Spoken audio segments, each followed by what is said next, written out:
6장 3절에서 5절 말씀입니다.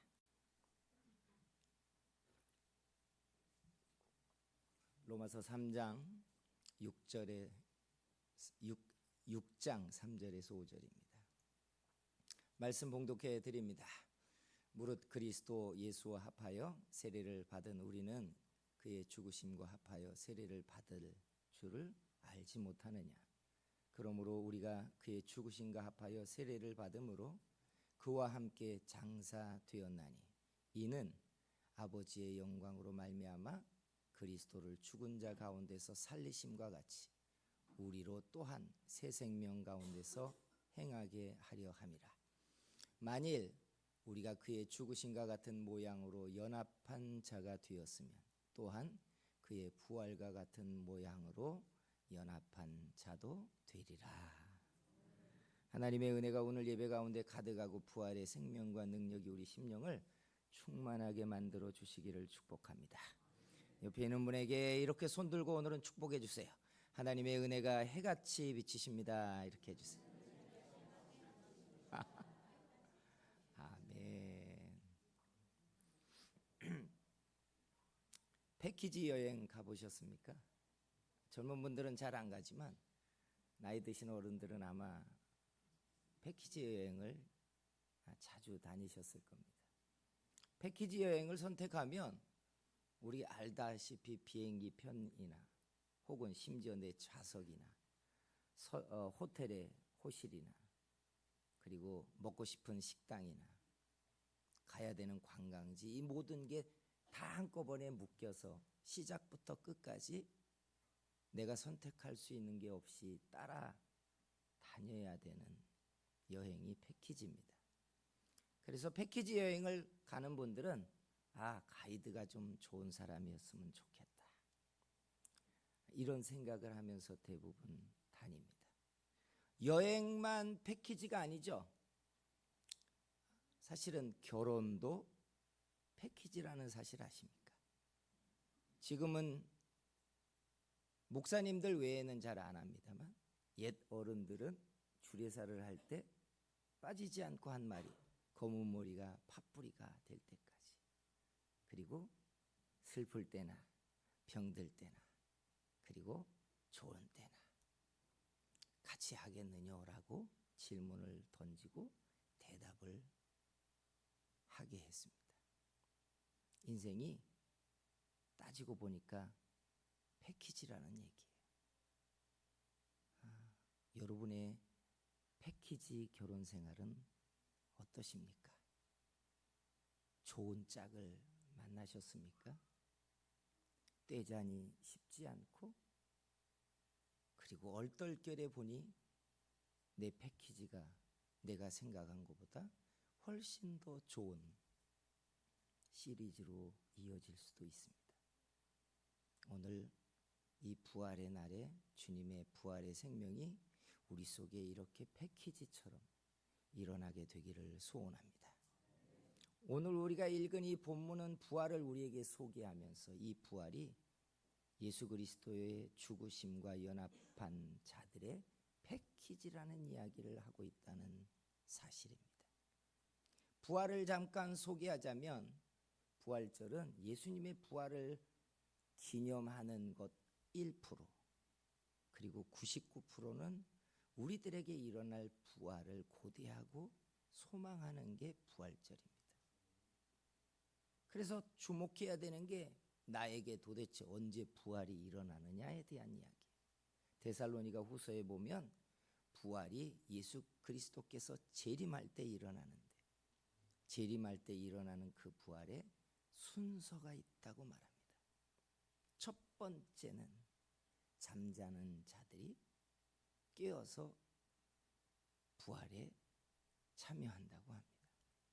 그리고 거의 동시간대로 그때 살아서 예수님의 재림을 기다리던 사람들이 천사장의 호령, 자기의 이름을 부르는 호령을 들으며 호련히 이 몸이 변화되어 공중으로 끌어올려져 주님을 영접한다고 말하고 이게 첫째 부활이라고 말합니다.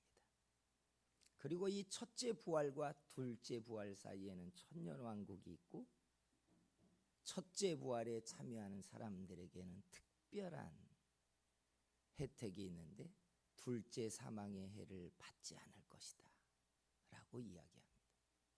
그래서 여러분, 나는 아직도 시퍼렇게 젊은데, 죽음도 내 앞에 아직 먼데 내가 무슨 부활을 생각해야 돼 라고 말할지 모르지만, 예수 믿어서 구원 얻고 죄사함 받은 사람의 신앙의 완성이 부활이라는 사실을 아셔야 합니다. 그래서 부활의 신앙이 확고해야 돼요. 그러면 예수 믿는 모든 사람들에게 다 부활이 있느냐? 첫째 부활에 참여하는 특별함은 다르다는 이야기예요. 그래서 여러분, 주목해야 되는 게 내가 부활 신앙인가? 바로 이 점입니다. 부활에, 그것도 첫째 부활에 참여할 수 있으십니까?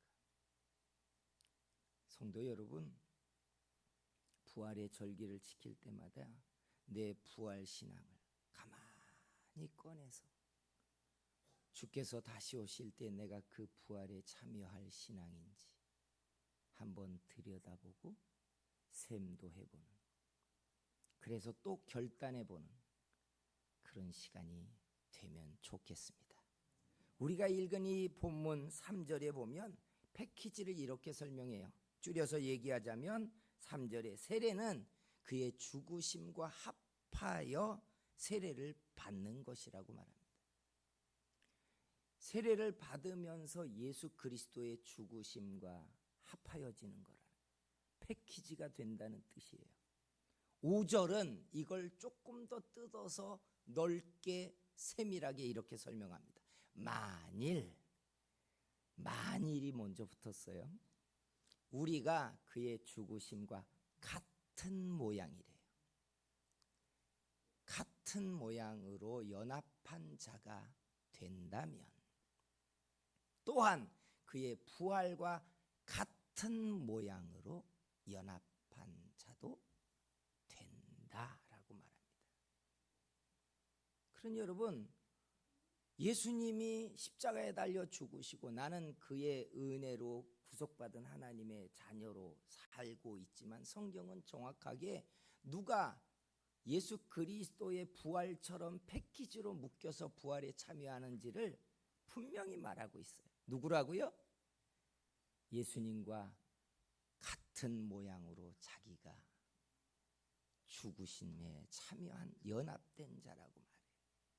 그러니 여러분, 신앙생활은 놀랍게 지금 예수 믿고 편안하게 잘 신앙생활하다가 어느 날 부활의 날이 되면 주님이 나의 이름을 호령해서 내가 부활에 참여하는 게 아니라, 부활의 신앙에 참여하려면 그의 죽으심의 모양처럼, 그렇다고 이 모양이 십자가에 우리도 달리자는 이야기가 아니에요. 주님이 죽으신 그 대속의 희생 제물이 되는 것처럼 나도 연합이 되면 부활에도 나도 연합된다라는 이야기를 하고 있는 거예요. 사랑하는 성도 여러분, 우리 예수 그리스도의 죽으심과 묶여져 있는 패키지처럼 한 덩어리로 결합된 그런 신앙의 사람들인 줄 믿습니다. 이 증거를 위해서 하나님이 우리에게 주신 게 양자의 영이에요. 이 양자의 영이 하나님의 말씀이 받아지고 믿어지게 하고, 아버지 앞에 그 말씀 속에 심지어 강요받기까지 하는 게 양자의 영의 효력입니다. 나는 내가 신앙을 선택하고 내가 원하는 곳에서 내가 원하는 방식대로 신앙생활하고 있는 것 같지만, 실은 여러분, 신앙의 기원이 양자의 영이 내 안에 들어오면서 하나님의 말씀이 내 속에 믿어지고 말씀에 내가 이끌려지고 있다는 뜻이에요. 그러니까 말씀은 정직하게 하자면 예수 그리스도와 연합되어 그리스도와 함께 우리의 육체를 죽고 우리의 육체 가운데 부활에 참여하라고 계속해서 우리는 요구받고 있는 사람이라는 이야기예요. 성도 여러분, 예수 그리스도와 하나가 되고 연합된 그런 믿음으로 일어나게 되기를 주의 이름으로 축복합니다. 그래서 여러분, 예수 그리스도가 이 땅에 오셔서 자기의 육체를 내어주신 방식이 뭔지를 좀 꼼꼼히 들여다봐야 돼요. 이걸 들여다보지 못하면 우리가 예수님의 죽으심과 연합되라라고 하면 우리가 금방 떠올리는 건 십자가에 달려 그 온몸이 떨리며 세포가 진통을 겪으며 십자가에 달려 몸이 그 체중에 의해 찢겨져 내려가는 그 고통 속에 숨이 끊어져 가시는 예수님의 죽음만 우리는 떠올려요. 예수님이 그 죽으심을 스스로 뭐라고 설명했냐면 요한복음 12장 24절에 예수님이 자신의 육체의 죽음을 이렇게 말합니다. 내가 진실로 진실로 너희에게 이르노니 한 알의 밀이 땅에 떨어져 죽지 아니하면 한 알 그대로 있고 죽으면 많은 열매를 맺느니라. 할렐루야. 이 말씀이 여러분 입체적으로 보이려면 우리는 복음서에서 예수님이 씨 뿌리는 자의 비유의 말씀을 끌어다가 마치 필름 두 개를 겹치듯이 이렇게 겹쳐야 이 말씀이 우리들에게 입체적으로 보여요. 씨 뿌리는 자의 비유 들어보셨죠? 세상을 하나님은 밭이라고 했어요. 그 밭에 좋은 씨를 뿌리는 자는 천사들이라고 설명했어요. 설정을 분명히 해놨어요. 세상은 밭이고 좋은 씨를 뿌리는 자들은 천사들이고 좋은 씨는 누구라고 했어요? 천국의 아들들이라고 했어요. 그리고 밤사이에 악한 자가 와서 가라지를 뿌렸다고 그 추가적인 설명이 뒤에 나와요. 그런데 가라지 이야기를 빼고 먼저 주목해야 되는 게 세상은 밭이고 씨 뿌리는 자는 하나님의 천사들이고 뿌려진 씨는 천국의 아들들이래요. 이게 중요한 설정이에요. 그리고 오늘 조금 전에 요한복음 12장 25절에서 이 말씀을 갖다 거기다 비치면 한 알의 밀이 땅에 떨어져 썩을 것이냐 말 것이냐의 이야기할 때 그 밀알은 바로 땅에 떨어진 한 알의 씨알 대신 씨앗이 되신 자신과 우리들을 이야기합니다. 여러분 아십니까? 저와 여러분 속에는 양자의 영이 들어와서 하나님의 아들들이 되라고, 천국의 자녀가 되라고 하나님이 심으신 씨앗인 줄 믿습니다. 그러면 씨앗의 얘기를 조금 더 들어가 볼까요? 어떤 씨앗이든지 여러분 씨앗을 이렇게 들여다보면 그 씨앗 알갱이 전체가 생명이 아니라 그 씨앗 안에 아주 조그만 원자처럼 생명의 유전자가 하나 박혀 있습니다. 그리고 나머지 씨앗 덩어리는 뭔 줄 아시죠? 그 생명의 유전자가 습도와 온도에 의해서 깨어나는 순간 그 생명 유전자가 자라도록 만들기 위한 자양분 덩어리가 씨앗입니다. 아시죠? 씨앗이 이만하게 커도 그게 다 생명이 아니라 그 안에 아주 눈꽃보다 더 적은 생명의 유전자의 심지가 있고 그게 깨어나는 순간 자라라고 그 씨앗이 자양분이 되어주는 것이 씨앗이에요. 자 보세요. 예수님이 자신을 첫째 설명하기를 땅에 떨어진 씨앗이래요. 그리고 자신을 통하여 깨어진 속에서 생명이 일어나면 자기의 육체가 자양분이 되어 많은 열매를 맺게 한다는 설명을 하신 거예요. 그러면 보자고요. 그러면 우리의 육체가 뭐예요? 이 안에 생명이 담긴 씨앗이에요. 이 몸뚱아리가 생명이 아니라 이 안에 양자의 영이 담겨져 있는 하늘의 아들들의 생명이 이 안에 들어와 있고 내 이 육체는 내 안에 있는 생명이 자라서 많은 열매를 만들어내기 위한 자양분의 역할과 노릇을 해야 되는 게 내 육체의 삶이라는 이야기를 한 거예요. 그래서 이렇게 들여다보면 여러분 씨 뿌리는 자 비유 외에도 여러분 질그릇 안에 담겨져 있는 보화 이야기를 하는 것도 이게 똑같은 패턴이라는 게 보여요. 질그릇 자체가 중요한 게 아니라 질그릇 안에 담겨 있는 보화를 드러내기 위하여 질그릇은 반드시 깨어져야 되는 것이었어요. 깨어져야 질그릇 안에 있는 보화가 드러나는 것처럼. 보세요. 그러면 예수님이 자기가 하늘의 미랄이 되어 땅에 떨어져 죽으려고 했던 그 육체의 시간은 자기 안에 있는 하나님의 생명이 드러나게 하기 위하여 깨뜨렸다는 뜻이에요. 알고 계십니까? 우리는 예수 믿고 나서 이 땅의 나그네 시간을 이 육체를 보존하고 지키고 갈고 닦고 빛나게 하려는 게 목적이 아니라 이 안에 담겨있는 하나님의 나라의 생명을 드러나게 하기 위하여 이 육체가 자양분처럼 깨어지고 희생하고 쓰여져야 한다는 뜻을 말하고 있는 거예요. 성도 여러분, 이게 우리의 육체라는 거예요. 저도 여러분 신앙이 어릴 때는 하나님의 은혜를 받고 이 나그네 인생 혹은 80년 90년을 사는 동안에 하나님의 복을 받아서 얼마나 내 육체를 빛나는 자리에 올려볼까, 얼마나 꿈을 성취해볼까, 얼마나 이름과 명예를 내볼까, 얼마나 나도 정치를 해가지고 내가 원하는 세상을 만들어 볼까, 이런 그림을 꽉 가지고 있었던 사람. 그래서 교회 나오면 어릴 때부터 기도하기를, 하나님, 내가 가지고 있는 인생의 비전과 꿈들이 이런 겁니다라고 아뢰기 바빴어요. 그런데 성경을 보니까 예수 그리스도와 묶여 패키지처럼 부활에 참여하는 사람들은 예수 그리스도의 죽으심의 모양을 본받아 연합해야 된다고 하는데, 예수 그리스도가 어떻게 죽으셨나를 보았다. 그 육체가 세상에 하늘의 생명을 드러내게 하기 위하여 육체가 깨어진 자양분이 되었다는 거예요. 성도 여러분, 우리요, 저도 그렇지만 다 육체가 소중해요. 내가 소중한 사람들이에요. 얼마나 내가 흔들리면 불안하고 내가 깨어지기 시작하면 하나님이 어디 계시냐고 두리번거리며 찾아요. 내 육체의 삶에 마치 안정적인 판이 흔들리기라도 한다면, 건강을 잃기라도 한다면 두려움에 벌벌 떠는 게 우리들입니다.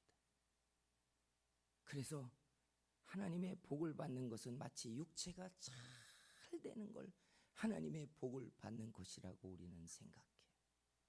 그런데 성경을 보니까 놀랍게 이 씨앗은 땅에 떨어져 생명을 드러내기 위한 자양분의 덩어리라고 말하고 있는 거예요. 깨어질 수 있으십니까? 우리 안에 담겨있는 양자의 영을 세상에 드러내기 위해서, 우리 안에 있는 하나님의 생명이 드러나게 하기 위해서 자기의 육체를 낮추고 희생하고 말씀을 붙들고 씨름하실 수 있는 결단을 하실 수 있으십니까? 우리의 육체, 우리는 아깝고 소중하고 이게 요긴하기 위하여 여기에다가 수많은 돈을 들여서 학문을 익히고 훈련을 받고, 그래서 세상의 조직에서 통하는 그런 빛나는 칼처럼 만들기 위하여 갈고 닦지만, 주님은 이 육체가 이 안에 담겨있는 하늘의 아들들의 생명을 드러내는 데 쓰여져야 되는 씨앗이라고 말하는 거예요. 성도 여러분, 이게 패키지예요. 주님은 자기의 육체를 그렇게 쓰셨대요. 그리고 우리에게도 그 모양같이 그렇게 주님이 자기 육체를 쓰셨던 모양처럼 연합하라는 이야기를 하는 겁니다. 그래야 주님의 부활에 우리도 그 모양으로 연합된 자가 된다는 겁니다. 성도 여러분, 주님과 묶여지는 사람 되기를 축복합니다. 우리의 욕망과 우리 속에 있는 본성은 끊임없이 나를 세우고 나를 지키고 싶어 하지만 천국의 소망을 가지고 있고 부활을 기대하고 있고 내 세상의 시간이 나그네 인생이라는 걸 믿고 있는 사람들은 내 육체의 시간을 사용해서 내 육체의 에너지를 써서 내 안에 있는 예수 그리스도의 생명이 드러나 이것이 풍성해지게 하기 위하여 내 육체를 사용하는, 씨앗을 땅에 떨어뜨려 그 씨가 썩어지게 하고 그 안에 생명이 싹 틔우게 만드는, 바로 이런 사람들이 그리스도와 연합된 사람들입니다. 우리에게 이렇게 주님과 묶여지는, 주님과 한 덩어리처럼 사는 그런 사람들이 되기를 소원합니다. 근데 여러분, 이렇게 목사는 설교하지만 사실은 이런 설교를 해놓고도 하루 이틀을 시간을 여유를 잡고 저도 묵상을 해보니 이게 보통 어려운 일이 아닙니다. 여러분, 내 육체의 시간을 철저하게 자양분으로 하늘의 신령한 씨앗들이 풍성해지고 예수 그리스도의 생명이 나타나게 하기 위하여 자기를 깨트리고 희생하는 패키지처럼 쓰라는 말이 얼마나 힘들고 어려운 이야기. 그래서 고민하고 씨름하고 들여다보니 놀랍게 이 결단은 첫걸음을 떼는 게 중요합니다. 내 육체를, 내 안에 하나님이 담아놓으신 이 양자의 영이 세상에 드러나 하나님의 영광이 나타나고 풍성해지기 위하여 내 육체를 깨트릴지에 대한 첫걸음은 이런 겁니다. 바로 어제보다 오늘 내가 더 겸손해지기를 결단하는 겁니다. 성도 여러분, 이게 첫걸음이에요. 매일 하나님, 어제보다 내가 오늘 더 겸손해지게 해 주시옵소서. 믿으십니까? 또 이런 결단을 하는 겁니다. 주님, 내가 어제보다 오늘 더 사랑의 수고를 하게 해 주시옵소서. 믿으십니까? 이게 첫 걸음들이에요. 우리가 무슨 부활절 고난 주간을 지낼 때 필리핀에서 그 무슨 기독교 샤머니즘 같은 사람들이 십자가를 지고 거기에다가 뒤에서 로마 군병 복장을 한 사람들이 채찍을 때리면서 실제로 피를 흘리고 십자가 모형에 갖다 놓고 자기 거기다가 창살을 끼워가면서 그리스도의 고난에 참여한다고 하는 그런 퍼포먼스에 참여한 그 희생이 아니라고요. 왜 그렇게 신앙을 호도하는지 모르겠어요. 진짜 그리스도와 연합된 패키지 한 덩어리는 한 걸음 더 낮아지는 거예요. 한 걸음 더 사랑을 위하여 짐지겠다고 결단하는 거예요. 이게 시작이에요. 아니, 한 걸음 더 낮아지지 않는데 어떻게 십자가까지 갑니까? 사랑을 위하여 한 걸음 더 결단하지 않았는데 어떻게 여러분 자기를 내어줄 수 있어요? 못하잖아요. 가족과는 절대로 타협하지 않는 사람들이 해외 선교를 간다고 합니다. 이건 첫 단추를 안 끼고 있는 거예요. 첫 걸음에서 엎드려지지 않았는데 모르는 데 가면은 엎드린대요. 모르는 사람들 앞에서는 엎드릴 수 있는데 내 옆에 사람을 위해서는 무릎을 꿇을 수 없대요. 성도 여러분, 첫 걸음을 떼는 거예요. 하나님, 어제보다 내가 오늘 더 겸손하겠습니다. 주님, 내가 어제보다 더 사랑의 짐을 지겠습니다. 믿으십니까? 이게 저는 그리스도와 패키지처럼 묶인 사람들이라고 봐요. 부활의 절기를 지킬 때마다 힘차게 부활의 이야기는 하지만 부활에 대한 기대가 없는 신앙이 아니라 한 한 걸음 내게 일어날 부활을 기대하면서 그리스도의 가신 그 길을 나도 따르는 그런 신앙이 우리에게 결단되기를 소원합니다. 기도하겠습니다.